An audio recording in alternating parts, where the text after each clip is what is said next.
Анан бүгүн бир шина менен эткен, жипинин шиналары менен эткен, кышкыдан жайка менен эткен видеом берип койсом, 5 саатта эле 120 миң киши көрдү. Ошону комментариядын бир 70% жазып атасыңар. Эмне канатыңды жая бересиң, колтуңа бес чыкканбы же чыйкан чыкканбы деп. Колтуумду балекетин алла, колтуумду балекетин алла. Мен силерде бүкүрөйүп шалпайып жүрө албайм. Экинди шалпайтып, кыйнат чапкандай болуп. Мен болгондо ошол исламда айтылат. Алла Таала эрге көкүрөк болуп жүргөн адамды жакшы көрөт, эрге көкүрөк болуп жүргөндү. Андыктан мен ошо эрге көкүрөк мындай колдорумда жайып жүрөт. Канаттарым, сиз айткандай. Канат эмес бул, просто адамдын стойкосу ушул. Ана бирде болсо колтуңа жаре чыкканбы, анан бези чочуп кеткенби? Колтуңду балекетин алла, ошол так часкандар өзүңөр ошол колтуңар ошентип калсын. Уктуңарбы?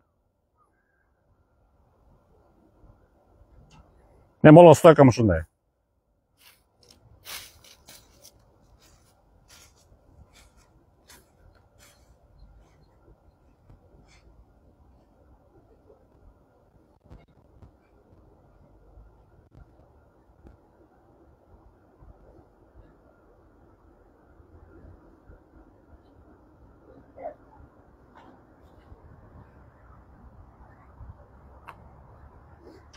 Ушунака